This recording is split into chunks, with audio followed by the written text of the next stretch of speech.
Let's get ready to mortgage. He is the prince of programs, guru of guidelines, master of matrices. He puts the fun in funding.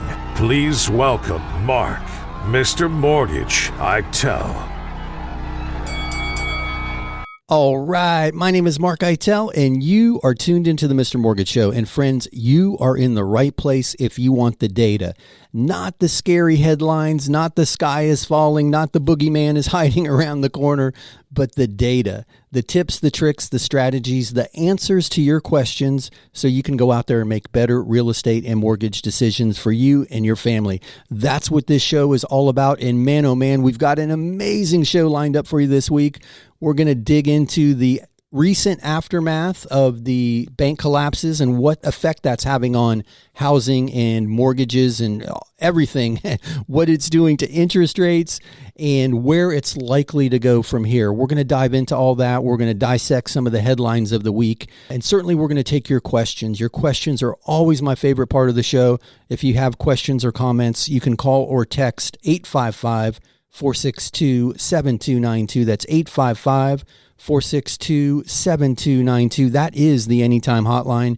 And Jen, my producer, is standing by, womanning that hotline, and she'll get your questions on the air for you. Again, that's 855-462-7292. If you prefer to shoot us an email, just visit mrmortgageradio.com. That's mrmortgageradio.com. Scroll to the bottom of the page, click on that email icon, and you can shoot your questions over that way. Hey, but before we dig into all of that, I had an amazing conversation with a gentleman this week who has cracked the code on how to earn cash back from renting his apartment. And I thought, mind blown, because you guys hear me preach the benefit of ownership all the time. Good market, bad market, high rates, low rates. I can almost always find an example that shows it made sense for somebody to own property during that time period. So in this conversation, I was super intrigued, and I've got to say, I really admire the creativity. This young man convinced his landlord to let him pay his rent with his cashback card, and I believe it was a Discover card, but he's getting 5% cash back. So we were talking, and I said, you know, how much is your rent? Well, it's $3,000 a month. So he's paying $36,000 a year on his cashback card. And that's the only thing he uses the card for, which is quite brilliant because he's got an amazing credit score. Ironically, he's considering buying. So we were just looking at the pros and cons of both. But every once in a while, he'll get a better offer on a cashback credit card and he'll start paying with that. So he's really done a good job to try to maximize some kind of return on rent. So $3,000 a month and currently getting 5% cash back. So he's getting $1,800 a year in cash back just for paying his rent. Kudos for him because very, very few people are that creative, and he's getting something back where most people are getting absolutely nothing other than the, opportunity to live in that apartment. So anyway, we're talking about him possibly buying a property. So I was fascinated by what he's accomplished with this strategy. He's been renting for about 10 years and not always at $3,000. It's increased consistently and significantly over time. But if you figure 5% at $3,000 for 10 years, that's about that's about $18,000 in cash back from renting an apartment, which is amazing to me because that's almost half a year, or it is half a year in free rent. So phenomenal job in doing that. But then we looked at ownership and where he's looking for that money. He could buy a $350,000 property at today's interest rates with an FHA loan and have a payment of, give or take, taxes and insurance. It might vary for where you are based on taxes and insurance, but around $3,000 a month. So I wanted to be super conservative in this analogy because I knew as soon as I talked to him, I was going to share this with everybody on the air. Let's use a anemic 3% appreciation rate. And guys, I pulled all the data I could find this week, and it looks like historically, depending on whether it's Realtor.com, Case-Shiller, whether it's the St. Louis Fed, all of the data sets vary slightly, but it looks like we've averaged about 5% appreciation historically. So let's chop that down to 3 to be conservative. So if you bought a property today At today's interest rates with an FHA loan, a $350,000 property, in 10 years, he would have paid down $53,000 in principal. So right off the bat, if properties never appreciate, he's created $53,000 in equity wealth. Now, remember, $18,000 is what he created with this rent hack, which is brilliant, but far less than $53,000. Now, the cool thing is, over that 10-year period, that fixed rate mortgage payment didn't change. Yes, maybe taxes and insurance varied, but the meaty part of that mortgage payment stayed the same, where in 10 years your rent is going to be more. We're not even factoring any of that into this analogy. So $53,000 in wealth creation just by reducing principal. Now, if we apply that very anemic 3% appreciation rate over that 10-year period, that property is now worth $470,000. An additional $120,000 in equity wealth, this time by the property appreciating at 3% annual appreciation rate. So $173,000 in wealth creation versus $18,000 in cash back. And needless to say, he was super excited to dig in and start looking for a property because he's all about the money. And the cool thing is he found a way to put $18,000 in his pocket. By renting a property, he likely generated enough cash to put down on the property that he wants to buy if he's using a 3.5% program. So I found it truly fascinating that even if we applied best case scenarios to the rent hack and worst case scenarios to ownership, reasonable worst case scenarios, guys, right? Because I know somebody out there right now is jumping up and down and saying, no, Mark, the worst case scenario is we enter into the Great Recession all over again and property values crash. Well, guys, we've talked about that in length. And until there is more supply than demand, there's nothing that's going to push property values down. And supply can come from a variety of places. Builders can suddenly start building more homes and instantly have inventory available. We know that's unlikely. Supply can come in the form of all of a sudden a lot of people want to sell their properties. We saw that during the pandemic because people wanted to relocate. Well, guys, right now with interest rates in the sixes and the vast majority of the population having a rate far lower than that, I think 40% of households don't even have a mortgage. There are not a lot of people who want to sell, cash in that 3% rate and go out there and buy something at 6 or 7% interest and at an appreciated sales price. So it's unlikely that the vast majority of people are going to wake up and want to put their property on the market. So that's not going to relieve pressure on the supply side. And then lastly, the most likely place is foreclosures. And yes, we're seeing more foreclosure activity. But again, 40% of the population doesn't even have a mortgage. And the vast majority of people have a historic low interest rate and a load of equity. So even if they lost their job and went belly up, they're likely able to rent their property out so somebody else can pay that mortgage off for them. Or what would most likely happen is they would sell the property and that would bring some inventory to the market. But there's just no indication that enough inventory is going to come to the market to crash this party. Yes, it's uncomfortable. Yes, it's frustrating. Yes, prices are high and it's expensive to buy a home. But right now, with where everything's setting up economically, all of that seems to be supported. So anyway, guys, thank you for letting me get that out. I thought that was fascinating that he created this rent hack and was generating income from paying rent. So I wanted to share that. But anyway, guys, you hear the music. You know what that means. That's my cue. We'll be back in a few. Sit tight on the other side of this commercial break. We'll be back with more of the show, and we're going to dive into those questions. We'll be right back. So you think interest rates have gotten too high to refi? Well, not so fast. There are several reasons people refinance. Sure, lowering your interest rate is one, but there's debt consolidation, home improvement, unexpected medical expenses, pulling out some equity to go buy an investment property. Heck, I even know of one guy who refinanced his house so he could buy his mistress a condo. But let's jump back to debt consolidation for a minute. I'm working with a client right now. His name is Ben. He's going to refinance his house, pay off a host of credit cards, and 2 truck payments. And yes, his mortgage interest rate is going to go up, but his monthly expenses are going to go down significantly. And that monthly savings is going to get he and his family back on track. Guys, if you've got questions, check us out at mrmortgageradio.com. That's mrmortgageradio.com. My name is Mark Eitel, NMLS 1929005. I host the Mr. Mortgage Show, and we are always here and happy to help. Check us out at mrmortgageradio.com.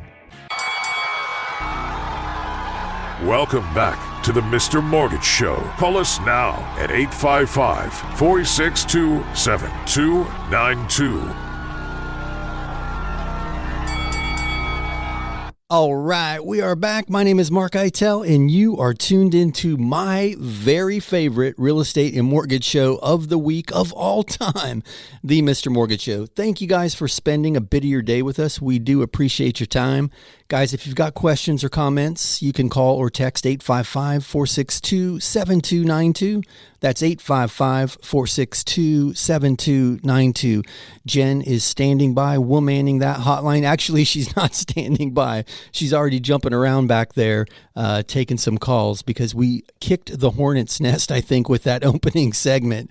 And guys, I alluded to what was going on post the bailout of Silicon Valley Bank, and I think it was Signature in New York. And it's super interesting, right? Because we're seeing a flight to safety. And that's what lowered interest rates during the last, week or so, was a lot of money went back into bonds and mortgage-backed securities, and that lowered the rate. So when prices go up, the interest rate goes down. And guys, I'm not going to go back into that. We covered that in length last week. If you want to hear that again, you can go to mrmortgageradio.com. That's mrmortgageradio.com and click that very top link, and it'll take you to the podcast page. And Jen has posted last week's show up there as a podcast episode. So we went into mortgage-backed securities and how that controls interest rates and why that's not a bad investment. It got a bad name because that's where Silicon Valley had tied up all their money, but it had nothing to do with the quality of the asset. It had to do with the interest rate. But anyway, the flight to safety continues in that a lot of people that we're dealing with see how fragile the banking system is, and they're frightened to leave anything over $250,000 in the bank because, my God, we saw, billions of dollars in bondholders' wealth wiped out with that Credit Suisse takeover. And I mean, the stroke of an eraser and billions of dollars were gone. And that scares the heck out of people. And tangible assets, real tangible assets, gold, silver, all precious metal classes are getting a lot of attention right now, as is art and jewelry. But for me, I'm excited because people are talking about buying investment properties and putting their money in what's most likely the safest asset, and that's real estate, and generating some positive cash flow along the way while protecting that asset. I mean, we've talked to people who had just kind of poked around maybe buying some investment property over the last couple years, and now they're all in. So it's been a quite interesting week. I think that's a direct result of the exposure of the banking system. Because remember that old story with the emperor's new clothes, and he's walking down the street naked, and he's convinced that he's got this beautiful suit of clothing on, and everyone in the room except him, or in this case on the street except him, realizes he's naked. Well, that's got to be what the banking system feels like right now, because as soon as more than 10% of the people want all their money back out of the bank, boom, we're in trouble. And we saw that come to light. So we can dive into that if you've got questions around it. The good thing is real estate seems to be a solid safe haven in all of this, which is good for me and good for you if you have any interest in buying or selling or refinancing some real estate. But I know Jen's got a load of questions back there, so let me toss it her way and we'll get the first question on the air. Hey, Jen, what do we have? Robert sent this one. I'm ready to sell a small strip mall I own, and I'm curious if I'm allowed to 1031 exchange the proceeds to buy multiple properties. I'm looking at 3 separate 4-unit properties. Thanks. This is my first 1031. Hey, Robert, that's a great question. And 3 is the magic number. So in a 1031 exchange, you can buy up to 3 new properties. If you go over the 3 property rule, then the value of the new properties comes into play. There's a rule where you can't exceed the value of your current property by more than, I think it's 200% if you buy more than 3 properties, but I don't remember off the top of my head. I'm happy to get you in touch with a directory of 1031 exchange facilitators, though, and you can pick somebody in your area if you haven't already. And guys, most of the time, it's an attorney or a title company. There are some dedicated 1031 exchange providers, facilitators, but most of the time it's a real estate attorney because they have to hold that money in escrow on your behalf, and it's tax-free during this exchange period. So there are IRS rules that have to be followed. But my man, brilliant question, and 3 is the magic number. And as I remember, until you go over 3 properties, I think you're going to be fine. Should you go over 3 properties, then the value of the new properties does come into question, though. But great question. I appreciate that one. Hey, Jen, do you have another one ready? Peggy sent this text. I heard my bank may be reducing the available credit on my equity line. Can they do this? I don't really use it, but this doesn't seem fair. Hey, Peggy. Yes, they can. So there's a lot of fine print in an equity line, and we saw that happen during the housing crash of the early 2000s, the Great Recession, if you will. And an equity line by nature is the value of it, or the availability of credit is determined by your equity. So in that instance, values were going down. So they started closing lines and greatly reducing the availability of it. So I haven't heard of any banks that are doing that, but that may be happening. They might be a little bit shell-shocked by what's going on and need to pull some of that debt load off their balance sheet, and in order to keep it balanced in relation to the cash on hand, the liquidity. So I don't find it hard to believe, but to answer your question, yes, the banks can do that, as unfair as it feels. And this is one of the cons of an equity line, if you don't need the cash and you're opening it up for that rainy day fund, is there are certain circumstances in which it can be reduced or even closed completely. Not to mention that interest rate is going up every time the Federal Reserve increases interest rates. And a year ago, those things were so low that if you could qualify for one, you know, everybody was grabbing an equity line. It just made so much sense. But if you're looking at the cost of funds now, those equity lines have increased considerably and are increasing every time the Federal Reserve moves that overnight rate. So, but brilliant question. I'm sorry that you're going through that because it is frustrating, but yes, certainly within the rules. If you need some help or you have more questions regarding that, just give us a shout off the air. I'll be happy to answer any questions that I may be able to help you with. But guys, you hear the music, you know what that means. That is my cue. We'll be back in a few. Sit tight. On the other side of this short break, we're going to be back with more of the Mr. Mortgage Show. Let me tell you a little story about a man named Jed. Well, this is not a story about Jed, but it is a story about Mary. Mary is an awesome single mom who's been raising her daughter in a 1-bedroom, 1-bath apartment for the last 11 years. That's right, 1 bedroom and 1 bath. Hey, they've made the best of it. They've got bunk beds in there and it's worked. But her daughter's now a teenager and it's becoming a challenge, especially sharing that bathroom. She decided to jump in and become a homeowner. We got her approved with an FHA loan. That's right, I said it, FHA. Hey, if your agent's telling you FHA and VA loans are not getting accepted, you are working with the wrong agent. Contact me and I'll get you in touch with a really great agent. Hey, but back to Mary. She jumped in and she is now a proud homeowner. They have their own bedrooms, but more importantly, their own baths. They couldn't be happier. Guys, if you'd like to learn more, check out MrMortgageRadio.com. That's MrMortgageRadio.com. My name is Mark Eitel, NMLS 1929005. Check us out at MrMortgageRadio.com.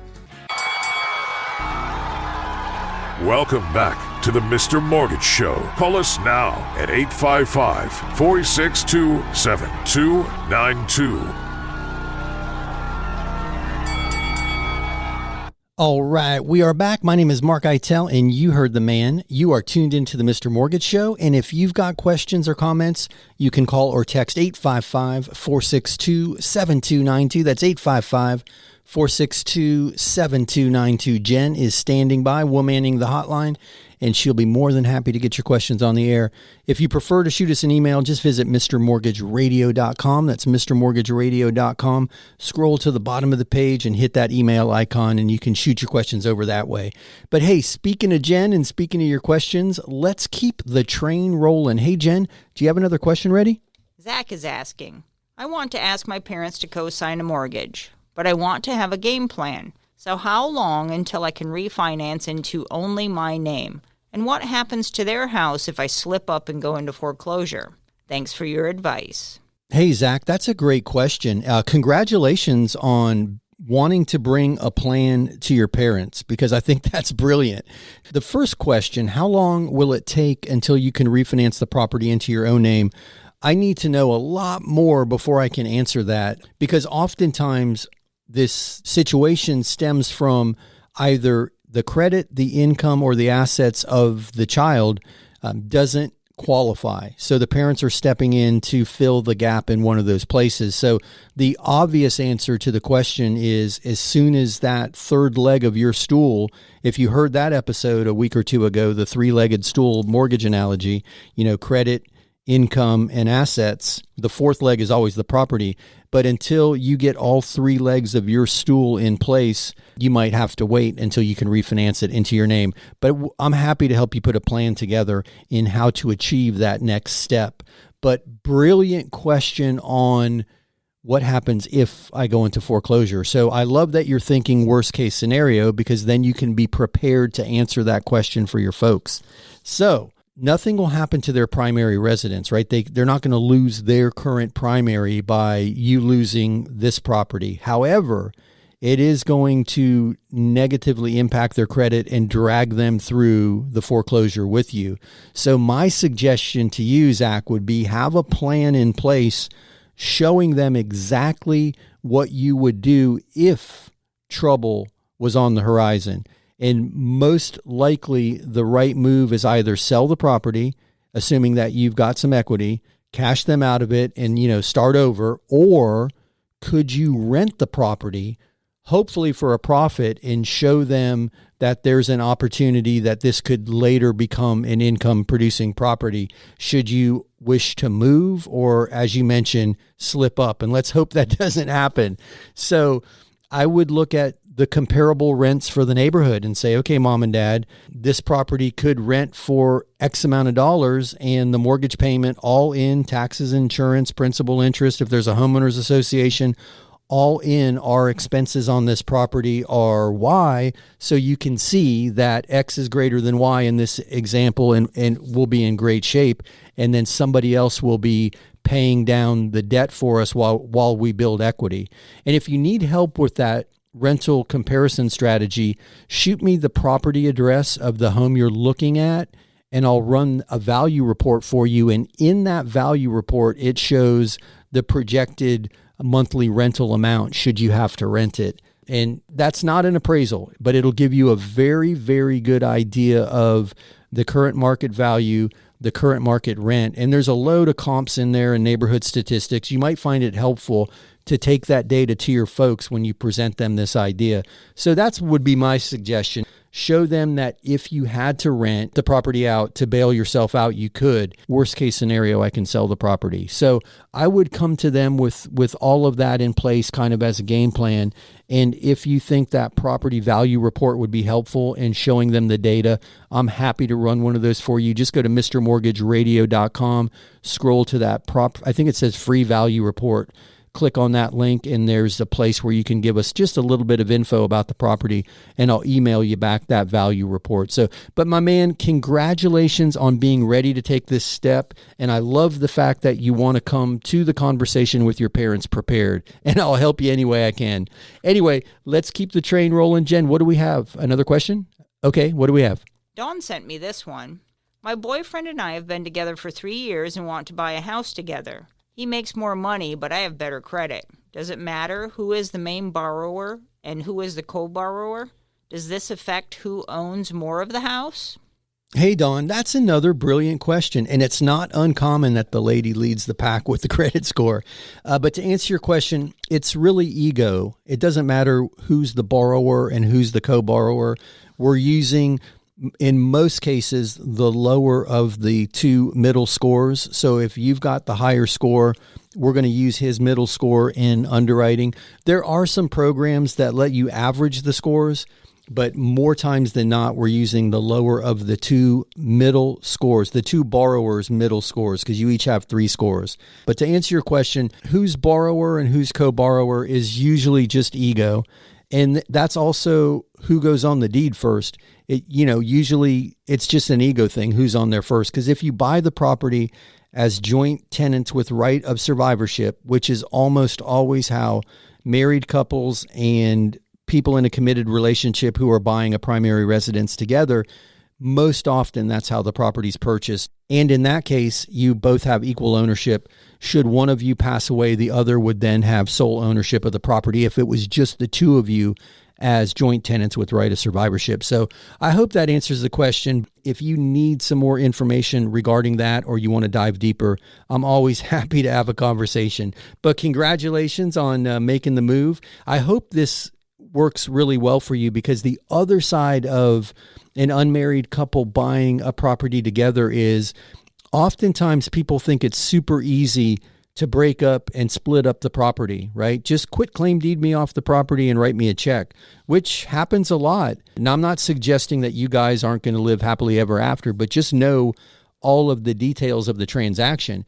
If you two decide to separate and one of you wants to keep the property, the only way to get both of you off the mortgage is to refinance it in one person's name, because quit claim deeding the property from the both of you to one of you will take that person off the ownership instrument, but they'll still be on the debt instrument. And if you quit claim deed yourself off the property, but you're still on the mortgage, should something happen later and he go into foreclosure, you're going into foreclosure too. It's still, that debt is still on your credit report. You're still responsible for that debt. So just know that, because a lot of people get tripped up on that part of it, because we always assume everything's going to be happily ever after, but we don't often think about that part of it. So I just wanted to mention that, because that part of it often goes unmentioned. So I just wanted to throw that out there. But if you need more information, you can always reach out. I'll be happy to walk you through it from start to finish. But guys, you hear the music? You know what that means? That is my cue. We'll be back in a few. Sit tight. On the other side of this break, we'll be back with more of the show. Raise your hand if you are freaked out by what's happening in the banking world. Well, no, put your hands back on the steering wheel. It's all starting to feel like a house of cards. And what about that $17 billion, yes, billion with a B, dollars worth of bondholder money that was lost in that Credit Suisse takeover? Right now, I'm hearing more and more people talk about a flight to safety, and they're looking at gold and silver and other precious metals, but also rental property. Yep, income-producing rental property is starting to become sexy again. Guys, we've got an amazing loan program called the Landlord Loan. It's an easy way to acquire rental property. If you've got good credit and the assets, we don't even look at your personal income. We look at the income produced by the property. Assuming that it supports the debt, boom, you're a landlord. Check us out at MrMortgageRadio.com. That's MrMortgageRadio.com. My name is Mark Eitel, NMLS 1929005, and my team and I are here and happy to help. Check us out at MrMortgageRadio.com. Welcome back to the Mr. Mortgage Show. Call us now at 855-462-7292. All right, we are back. My name is Mark Eitel, and you are locked and loaded right here on the Mr. Mortgage Show. Thank you for hanging out with us for a little bit, spending some of your day with us. We greatly appreciate it. Hey, if you've got questions or comments, you can call or text 855-462-7292. That's 855-462-7292. Jen is standing by womaning the Anytime hotline, and she'll get your questions on the air. If you prefer to send those via email, just visit mrmortgageradio.com. That's mrmortgageradio.com. Scroll to the bottom of the page, click that email icon, and you can shoot your questions over that way. And man, we've had some awesome questions so far. I hope you guys are enjoying it. Let's throw it over to Jen and get another question on the air. Hey, Jen, what do you have? Vivian is asking, I didn't want to refinance my 3.25% interest rate, but with all the news about the economy, I want to get my monthly expense down. You've mentioned a special loan for this before. I think it's a rec loan. Can you explain this again?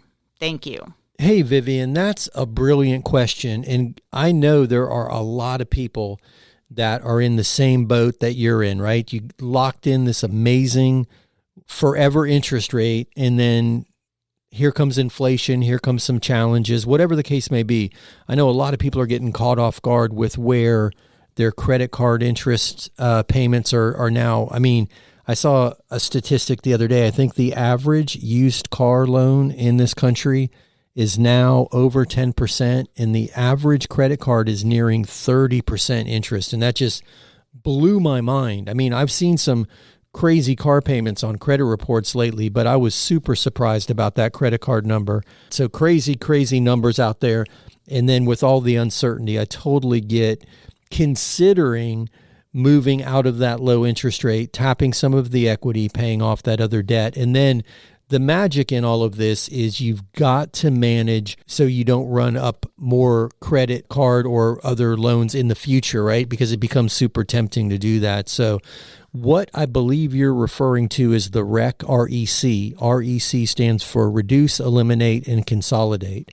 The REC refinance is designed to reduce your overall monthly payments by either eliminating some debt altogether or consolidating some debt. So paying off credit cards, paying off car notes, those type of things. We've even helped some clients pay off their equity line because equity line rates have gotten so high that they're getting frustrated. So yes, you've got an amazing interest rate in the threes. And keep in mind, you can always buy your interest rate down in a refinance also. So the spread between where you are and market might not be as bad as you think. So I get it. Most people are in the same boat. They wanted to hold on to that interest rate forever. But we're talking to people every day. I'm working with a client right now. They're in Port St. Lucie. There was an illness in the family, and they ran up a bunch of medical expenses and paid for a lot of it on credit cards. And that was a manageable payment when interest rates were at all-time lows, but they're now in that high 20s classification interest rate-wise, and they've just had enough. And they're refinancing, and their interest rate is going up. For sure it's going up, but their monthly outflow is going down quite a bit. And because of that, it's going to give them that cushion that they need each month to get back on track and just really allow them to breathe a sigh of relief because they're getting buried by those credit cards at the moment. So I hate spending equity on financed purchases of the past, but I get it that sometimes in life we've got to do what we've got to do. So that REC refinance is what you're talking about. We advertise that loan quite often. And if you have questions about that, I'm happy to jump in and walk you through it. But we need a net reduction in monthly outflow to qualify for that loan. And more times than not, we're able to do that. So I appreciate that call. I'm sorry that you're in this circumstance, but if you need help, I'm happy to jump in and walk you through that REC refinance. Just give us a call off the air and I'll take all the time that you need to get all the questions answered so you know exactly what you're working with. But I greatly appreciate it. Hey, I'm going to toss it over to Jen and see if we can get another question. Alex sent this one. If we sell our house and hold the mortgage, can we count the mortgage payments as income when qualifying for a new purchase mortgage? Thanks. Hey, Alex, that's a great question, my man. And yes, you can. So that just like if you were holding that property and renting it, if you sell it and provide seller financing for the new buyer, that's income to you. So you can absolutely count that in your income bucket when you apply for a new mortgage. And surprisingly enough, more people are considering this because interest rates have gotten to a point that holding the note And doing a seller finance deal starts to become attractive because you can charge 7, 8, 9% interest in some cases and help somebody get into a property, because most often if they're looking for seller financing, it's because they can't qualify for traditional financing. And because of that, they're often willing to pay a bit of a premium. So it's not uncommon for seller financing to charge a slightly higher interest rate. But, I'm not suggesting you gouge anybody. I'm just saying that in a higher interest rate environment, suddenly holding a mortgage as a seller becomes attractive. You're able to garner a nice return on that investment, if you will. So if you don't need the money, here's a perfect example of how this can work. And this is a little off topic, but we had a client call and they own a property, and the property is worth a little over $1.4 million, and they owe $500,000 on the property, and they want to sell the property and downsize, and they really don't need the money. They can take a large portion of that capital gains free, but they are going to have to pay gains on a percentage of it because they have such a large equity position proportionate to the value. So what they're considering, and the reason they called was they wanted some assistance in walking through this, they're going to sell the property and take a 30% down payment, which will pay off their $500,000 mortgage, and then they're going to hold a $1 million mortgage. And the numbers are close to that, but I'm using round numbers for discussion.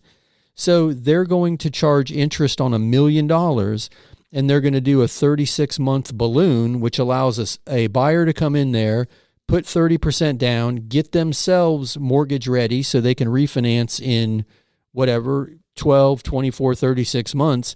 And this person is going to generate a nice cash flow from that property because they don't need that cash right now. So it's just interesting because you hear me talk about it all the time, guys. If you've listened to the show for any length of time, I always say look past the headlines and find the opportunity. There's opportunity in every market, up market, down market, stagnant market. There's always opportunity. And right now, people who have a load of equity with where interest rates are, it may make sense, and it sounds like to Alex it makes sense, to hold the note and do a seller finance deal and then earn that interest as income. So I hope that helps. I do think that's a brilliant strategy. I don't think it works for everybody. You've got to have enough equity in the deal for it to make sense. And in the example that I just gave you, they needed enough equity to pay off that first mortgage. Luckily, it's, under 30% or 33% of the value of the house. So they're able to make all of that work. But I think it's an interesting strategy. And as I mentioned, there's almost always there's opportunity in every market. So guys, you hear the music, you know what that means? Sorry about that. I almost fell out of my chair. You hear the music, you know what that means? That is my cue. We'll be back in a few. Sit tight. On the other side of this break, we'll be back with more of the Mr. Mortgage Show. We'll be right back. Have you recently gotten a mortgage approval and now you're wondering, how do you know if it's a good deal? I mean, the wrong decision can cost tens of thousands of dollars in fees and interest rate. Is any of this negotiable? Is this a good rate? Guys, it's Mark Eitel, host of the Mr. Mortgage Show, and we are happy at no cost or obligation to you to take a look at that fee sheet for you. We'll go line by line through it, and one of three things will happen. One, we may congratulate you on getting an awesome deal, and then you can exhale and move forward knowing you did great. Or two, we may be able to point out some places in that fee sheet that you can go back and renegotiate a better deal with your current lender. Or three, and guys, this one's my favorite, we may be able to offer you even a better deal, saving you in fees or interest rate or both. Guys, there's no obligation. Just go to MrMortgageRadio.com. That's MrMortgageRadio.com. Click on that fee sheet review icon and we'll do the rest. It's Mark Eitel, NMLS 1929005. Welcome back to the Mr. Mortgage Show. Call us now at 855-462-7292. All right, we are back. My name is Mark Eitel, and you heard the man, 855-462-7292. You can call or text that number, 855-462-7292. is the Anytime Hotline, and Jen is standing by. She'll get your questions on the air. If you prefer to do it via email, mrmortgageradio.com, mrmortgageradio.com. Scroll to the bottom of the page, click that email icon, and you can shoot your questions over that way. But speaking of your questions, Jen mentioned that we've got a bunch of them over there, so let's try to get through a rapid round of questions. Hey, Jen, what do we have? Caroline has a question. I'm still unclear on how the buying down and interest rate works. Does the seller pay for the cost? Is it a 1, 2, 3 buy down better? Thank you. Hey, Caroline, that's a 3-2-1 buy down, but you are on the right track. So for me personally, and it's only because I've been doing this since 1999, and I saw what payment adjustments did to people during the housing crash and the Great Recession, I'm not a fan of the 3-2-1 buy down. It's a step up payment, right? So you buy the interest rate down 3% the first year, 2% the second, 1% the third, and then it goes to where it started and stays there for the rest of the loan. So it adjusts up each year. Not a huge fan unless your plan is to get out of the property, in a relatively short period of time, because you save a considerable amount of money in years 1 and 2. I'm a big fan of the permanent buy down. And to answer your question, the seller can pay for it, or you can pay for it as part of your closing costs by using discount points. But certainly the seller can provide the concession, if you will, and that money can be used to buy the rate down. And think of a rate buy down fee as prepaid interest. So the lender makes money by collecting your payment each month, a portion of which is interest.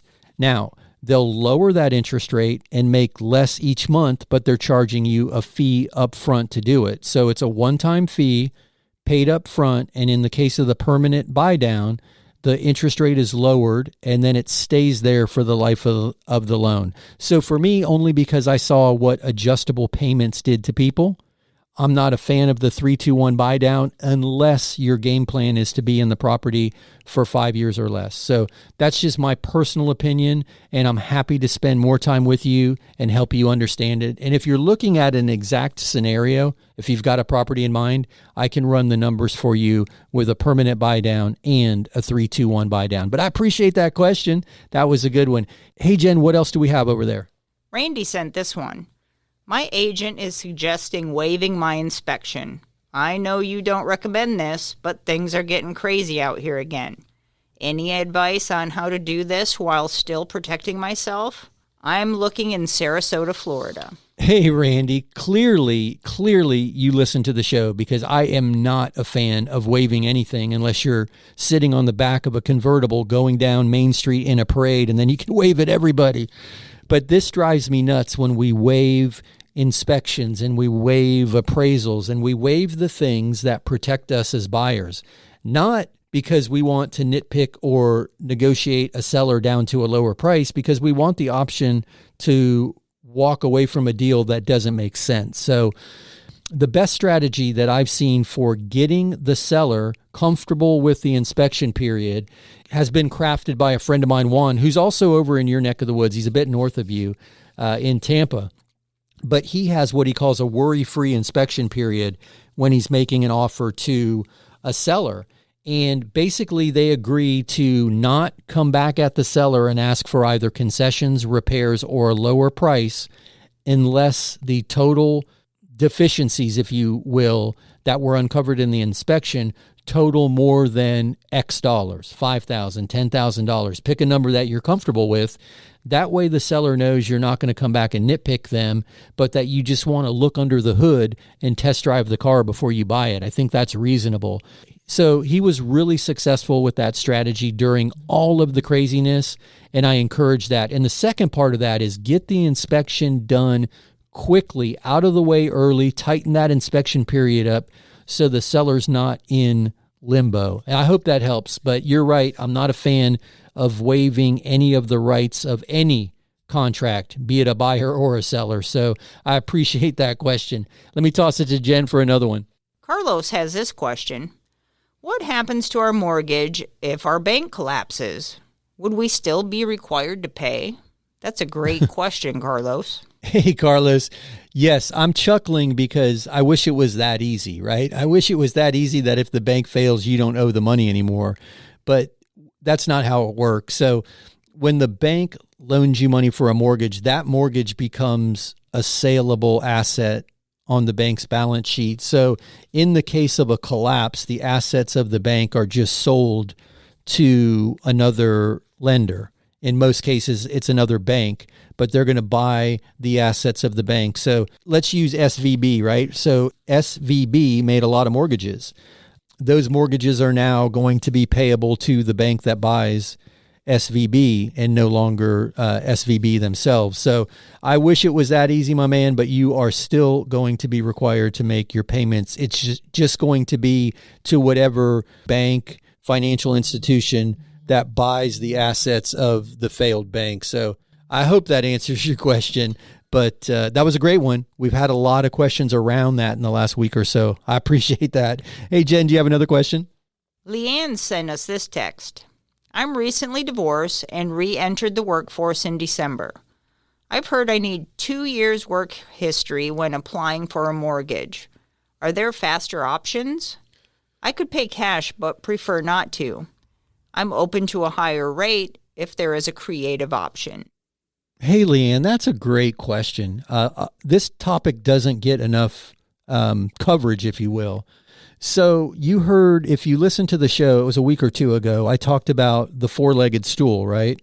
Your income, your assets, your credit, and your property are usually the four legs. Well, really, there's a fifth leg. You need that employment verification in most instances. But here's the thing. If you've got a load of assets, there are programs that won't even require you to have a job. There's a program that if you're able to pay in full for the property, they'll loan you money. There's always private investors also that if you can put down 25 or 30%, and if you can pay cash, you certainly can put a larger down payment down.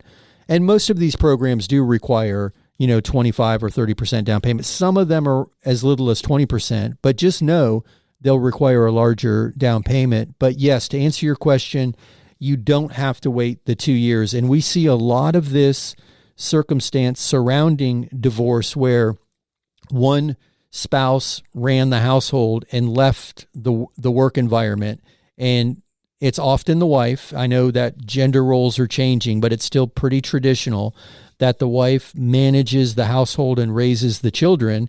And because of that, she leaves the workforce and is now, her job is to run that family. And I know firsthand how difficult that can be because the woman that runs my family is a rock star. But I say that because we see this happen. You're now divorced and you're re-entering oftentimes the career that you left, and you might find it no difficulty at all in getting a job, but now you haven't had work history for a while because you were running the household. So this is exactly where we see it. And then oftentimes the divorce settlement is enough money to pay cash. So you've got somebody who hasn't been in the workforce for a while, might have all the skills in the world, is wonderful at running a household, oftentimes has amazing credit too, which is one of those legs on that stool, and now faces the difficult task of going out there and qualifying for a mortgage because they haven't been in the workforce in a while. So I say all that just to mention that this is not an uncommon circumstance. And to answer your question, yes, there are programs available that will not require you to wait that 2 years. So I appreciate the question, and I'm happy to dive deep with you if you need more information around that. So, hey, Jen, can we squeeze in one more question? Eric is asking, how long is the process for a reverse mortgage? I've heard it can take a while. Thanks so much. Hey, Eric, that's a great question. That's an easy one to go out on. It's, 30 to 45 days. If you've got 60 days, you've got more than enough time.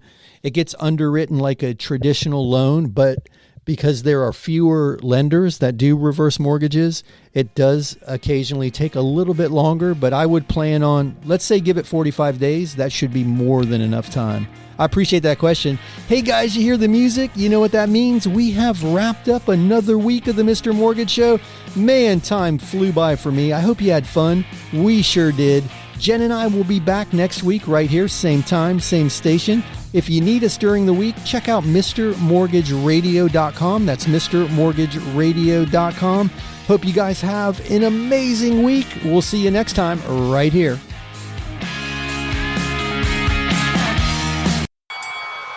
That's a wrap. Join Mark Eitel next week for more thrilling, edge-of-your-seat discussions about real estate and mortgages right here on The Mr. Mortgage Show.